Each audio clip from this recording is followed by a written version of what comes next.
ज्योतिर्दर्पण, भविष्य का दर्पण। नमस्कार, मैं हूं ऑनेस्ट एस्ट्रोलॉजर अजय शर्मा ज्योतिर्दर्पण से। मेरे पहले वीडियो में मैंने आपसे चर्चा करी थी मैरिज में डिले के कारणों की, और मैंने कहा था कि मैं अगला वीडियो बनाऊंगा जो कि मैरिज की टाइमिंग के ऊपर होगा। और सही में सबसे ज़्यादा पूछे जाने वाला क्वेश्चन तो यही होता है कि शादी कब होगी।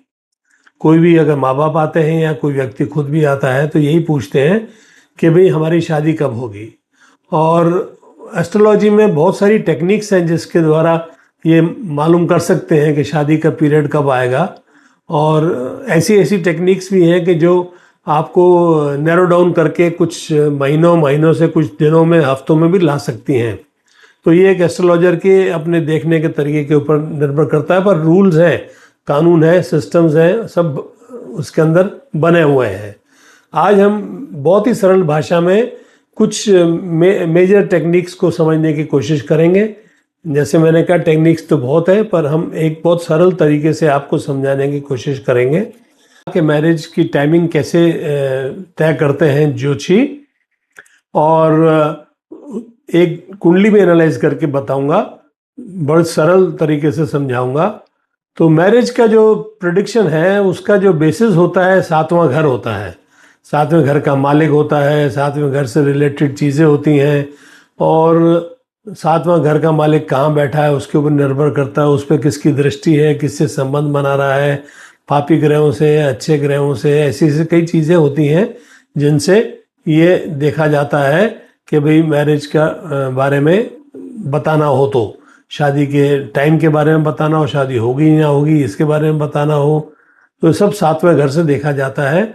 और इसी तरह से नवांश कुंडली में भी सातवें घर से देखा जाता है, और सातवां घर कहाँ बैठा है, उसका मालिक कहाँ बैठा है, उससे भी देखा जाता है। बहुत तरीके हैं, और ये अगर सब पैरामीटर्स अगर स्ट्रांग हो तो शादी का प्रेडिक्शन करना इजी हो जाता है। और अगर इनमें किसी तरह से राहु का या शनि का इन्फ्लुएंस हो तो आप समझ लीजिए कि मैरिज में डिले होने के योग ज़्यादा हैं।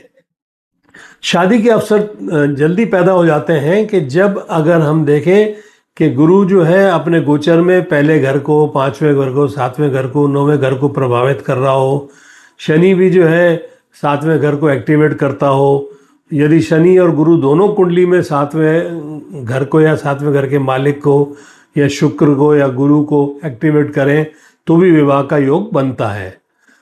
जब दशा और ट्रांजिट दोनों मिलके प्रभाव डालें किसी इन सब ग्रहों में या घरों में तो शादी का योग बनता हुआ साफ दिखता है। ऐसे अनगिनत कॉम्बिनेशन हैं जिनसे मैरिज की टाइमिंग देखी जा सकती है। कुछ महीनों या कुछ दिनों तक भी हम इसको देख सकते हैं। तो मैं आपको थोड़ा स्टेप वाइज आगे लेके चलता हूँ कि कैसे हम लोग शादी का समय निकालने का प्रयत्न करते हैं। सबसे पहले तो 2-2.5 साल के अंदर अंदर शादी का टाइमिंग अगर देखना है तो हम देख सकते हैं कि शनि और गुरु दोनों ट्रांजिट में एक्टिवेट कर रहे हैं क्या, लगन को या सातवें घर को, या लगन और सातवें मालिक को, या जो लगन का मालिक है लग्नेश और सातवें घर को, या लग्नेश और सातवें घर के मालिक को। इनको अगर एक्टिवेट कर रहे हैं 2-2.5 साल के अंदर अंदर, 27 महीने के अंदर अंदर, तो हम बोल सकते हैं कि भाई शादी आज से इस पीरियड में आपकी शादी कभी भी हो सकती है। आगे फिर हम इसको जो है फर्दर ब्रेक डाउन करते हैं 1 साल के अंदर। तो 1 साल के अंदर जो है गुरु जो है इन सब में से किसी भी एक को एक्टिवेट करे। मान लीजिए गुरु का इफेक्ट 5वें घर पे या 9वें घर पे हो, और गुरु का इफेक्ट शुक्र पे हो और 5वें घर पे हो, या गुरु का इफेक्ट 5वें घर के मालिक पे हो, या 5वें घर के मालिक और 9वें घर पे हो, और 5वें घर में हो या 9वें घर के मालिक पे हो। ऐसे करके कॉम्बिनेशंस बनते हैं। तो ये इन सब को अगर गुरु और शनि दोनों एक्टिवेट करें तो इसको डबल ट्रांजिट कहते हैं। फिर और नैरो डाउन करते हैं, 1 साल से 6 महीने पे आ जाते हैं। तो 6 महीने के पीरियड का मतलब होता है कि उस पीरियड में मंगल जो है किसी तरीके से 7वीं दृष्टि से या पहली दृष्टि से ये सब कॉम्बिनेशंस को देखता हो, जैसे लगन और सातवें घर को, जैसे लगन और सातवें घर के मालिक को, जैसे लगन और के मालिक को और सातवें घर को, ऐसे ही लगन के मालिक को और सातवें घर के मालिक को। मंगल 6 महीने के अंदर अंदर संबंध बनाए शुक्र और पांचवें घर के साथ, या शुक्र और पांचवें घर के मालिक के साथ, या पांचवा घर और पांचवें घर के मालिक के साथ। ऐसे अनगिनत कॉम्बिनेशन है, पर ये एक ब्रॉड कॉम्बिनेशन मैंने आपको सरल तरीके से समझाने के लिए बताए हैं।